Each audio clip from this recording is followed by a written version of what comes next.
দেখছেন কলকাতা টিভি, ভাস্বতী রয়েছে আপনাদের সঙ্গে। শুরু করছি চারটে।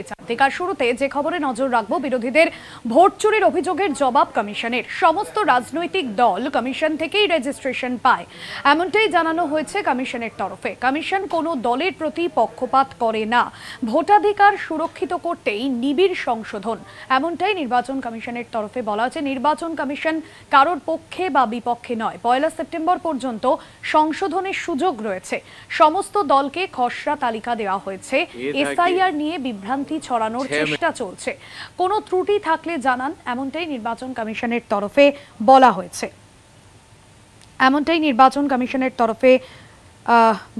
এবং মুখ্য নির্বাচন কমিশনারের তরফে এমনটাই জানানো হয়েছে। और शायद इसलिए कई बार जब घरों में किसी की मृत्यु हो जाती है तो वो इन्फॉर्मेशन बीएलओ के पास कैसे आएगी? तो बीएलओ के पास अगर उस परिवारजनों ने न बताई तो बीएलओ के पास संभव नहीं होगा।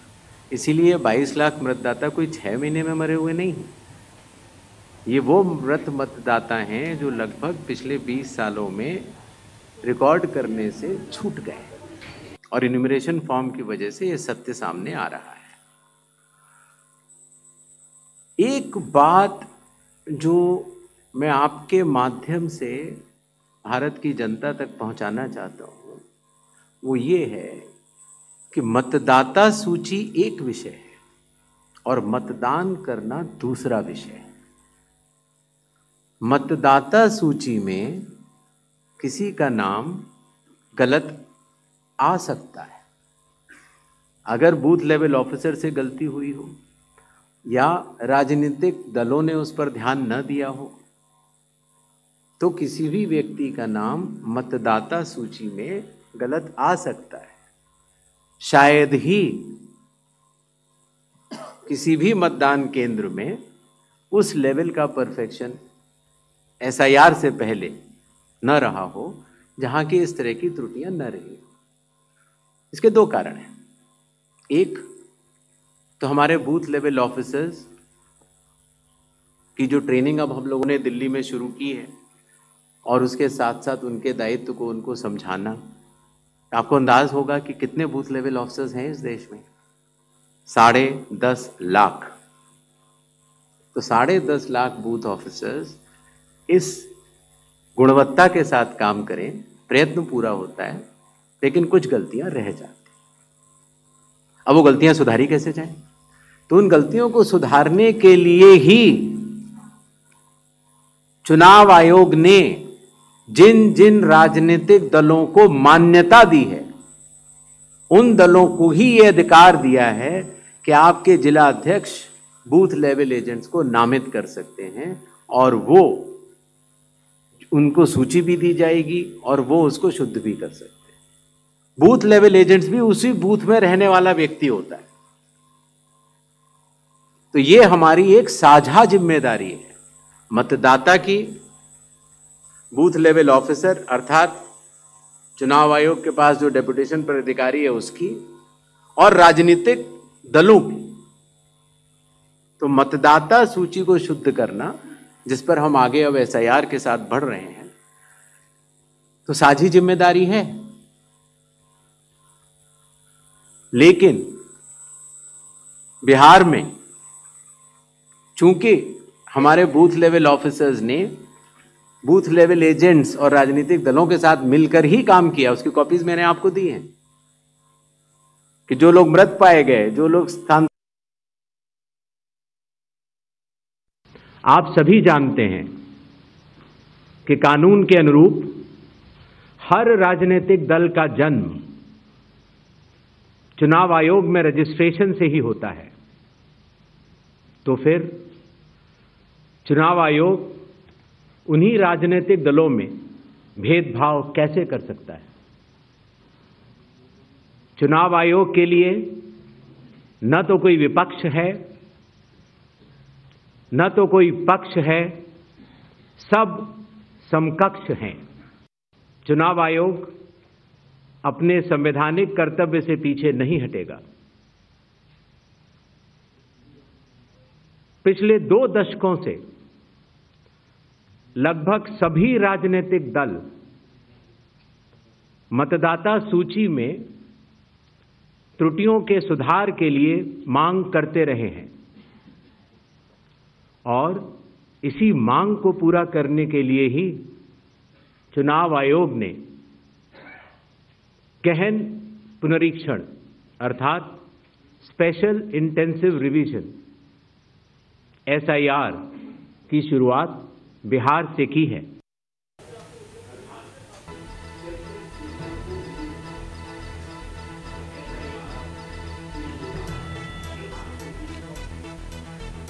ভোটার তালিকা সংশোধনের প্রক্রিয়া ব্যাখ্যা করেন মুখ্য নির্বাচন কমিশনার জ্ঞানেশ কুমার এবং প্রথমে রাজনৈতিক দলগুলির বিএলএরা মিলে একটি খসড়া তৈরি করেছে এবং তারপর সেটাই যে ত্রুটি সংশোধন করা হয় সেই ত্রুটি সংশোধনের জন্য আবেদন করা যায়।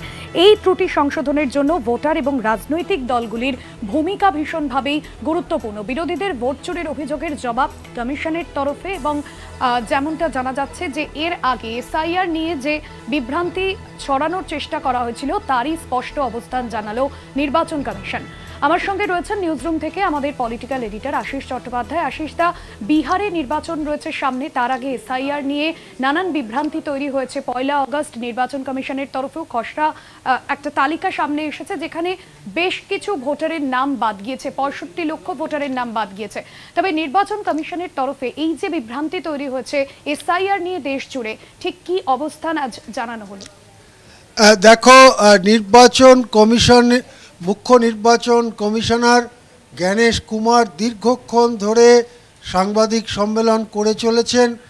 এখনও তার সাংবাদিক সম্মেলন শেষ হয়নি এবং তিনি বিভিন্ন কথা দীর্ঘ ব্যাখ্যা দিয়ে বলছেন, কিন্তু তার মূল উদ্দেশ্য যেটা তার কথা এখনও পর্যন্ত শুনে মনে হচ্ছে যে রাহুল গান্ধী এবং বিরোধীরা নির্বাচন তালিকা নিয়ে ভোটার লিস্ট নিয়ে যে সমস্ত অভিযোগ তুলেছেন সেই অভিযোগগুলোকে উড়িয়ে দেওয়া, মিথ্যে কথা, সেই অভিযোগগুলো মিথ্যা এই কথা বলা এবং এই সব অভিযোগ তুলে দেশবাসীর মধ্যে সন্দেহ তৈরি করার চেষ্টা করছে কিছু দল। এই কথা বলার জন্যই আজকে নির্বাচন কমিশনের এই সাংবাদিক সম্মেলনকে ব্যবহার করলেন মুখ্য নির্বাচনী কমিশনার জ্ঞানেশ কুমার। কিন্তু বিরোধীরা যে সমস্ত দাবি তুলেছিল তার একটি দাবিও মানার ব্যাপারে কোনো স্পষ্ট বার্তা তিনি দেননি। আমি একে একে বলতে চাই যে কি কথা বিরোধীরা বলেছিল এবং যেগুলো সম্পর্কে প্রত্যাখ্যানের মনোভাবই দেখিয়েছেন জ্ঞানেশ কুমার। প্রথম কথা হচ্ছে বিপুল পরিমাণ নাম বাদ যাওয়া বা নাম কেটে দেওয়া ভোটার লিস্ট থেকে, সেটা 66 লক্ষ বা তারও বেশি হতে পারে। সেই ব্যাপারে ভোটার লিস্টে যে এনুমারেশন হয়েছে, বিশেষ নিবিড় সংশোধন হয়েছে, সেই ব্যাপারে ত্রুটি বা ভুল বা ইচ্ছে করে নাম বাদ দেওয়ার যে অভিযোগ বিরোধীরা করছিল তাকে এক কথায় উড়িয়ে দিয়েছেন জ্ঞানেশ কুমার। সুতরাং তার কথা শুনে মনে হয়েছে যে বিপুল ব্যাখ্যা দিয়েছেন তিনি, দীর্ঘক্ষণ ধরে ব্যাখ্যা দিয়ে চলেছেন, এখনও তিনি ব্যাখ্যা দিয়ে চলেছেন, কিন্তু তার কথা শুনে মনে হয়েছে তার মতে এই পরিমাণ নাম কম ওঠার যথেষ্ট যুক্তিসঙ্গত কারণ রয়েছে। এইটা হচ্ছে এক নম্বর, যেটা এখনো পর্যন্ত তিনি যা বলেছেন তা থেকে বোঝা যাচ্ছে। দ্বিতীয় কথা যেটা বিরোধীরা বলেছিল, মেশিন রিডেবল ভার্সন প্রকাশ করতে ভোটার লিস্টের, অর্থাৎ কোনো একটি নাম দিয়ে বা একটি এপিক নম্বর দিয়ে সার্চ করলে তার নামটি কোথায় আছে সেটা বের করা যাবে, এই রকম ফরম্যাটে ভোটার লিস্ট বার করার কথা বলেছিল বিরোধীরা। সেই কথা এক কথায় নাকচ করে দিয়েছেন মুখ্য নির্বাচন কমিশনার। তিনি বলেছেন 2019 সালে শীর্ষ আদালতের একটি রায়ের কথা উল্লেখ করে তিনি বলেছেন এটা করলে ভোটারের গোপনীয়তা ভঙ্গ করা হবে। উদাহরণ দিতে গিয়ে তিনি বলেছেন যে এর আগেই ভোটার লিস্ট থেকে কোনো ভোটারের ছবি মিডিয়াতে ব্যবহৃত হয়েছে। সুতরাং ভোটারদের ব্যক্তিগত গোপনীয়তা ভঙ্গ হতে পারে বলে তারা মেশিন রিডেবল কোনো ভার্সন তারা বের করবেন না, প্রকাশ করবেন না, এটা তিনি বলেছেন।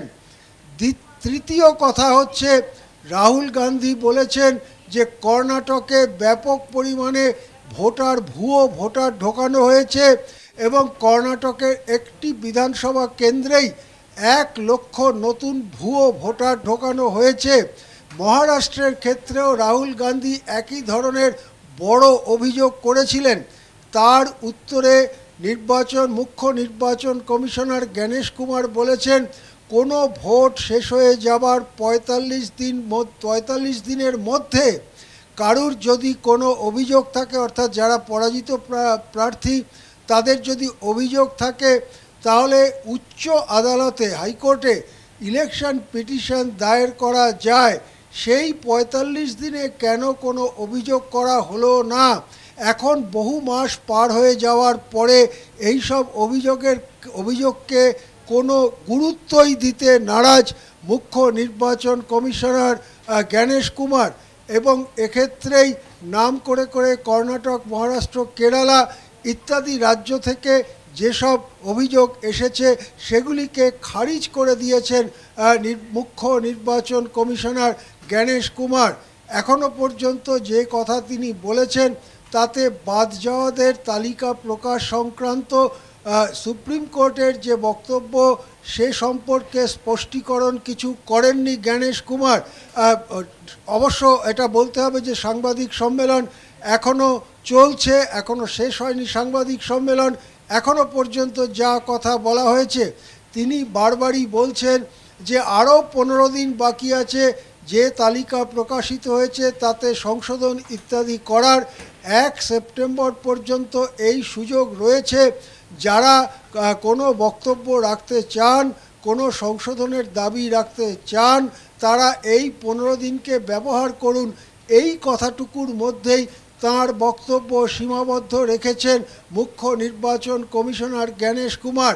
এক কথায় বলা যেতে পারে দেশ জুড়ে এসআইআর সম্পর্কে, অর্থাৎ বিহারের ভোটার তালিকার নিবিড় সংশোধন সম্পর্কে যেসব অভিযোগ উঠেছে তার সবকটিকেই একেবারে খারিজ করে দেওয়ার মনোভাব নিয়েই তিনি সাংবাদিক সম্মেলন করছেন, যে সাংবাদিক সম্মেলনটি এখনও পর্যন্ত চলছে।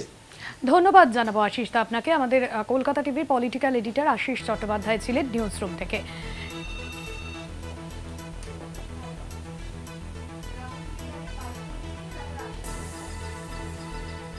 जब बिहार के 7 करोड़ से भी अधिक मतदाता चुनाव आयोग के साथ खड़े हैं,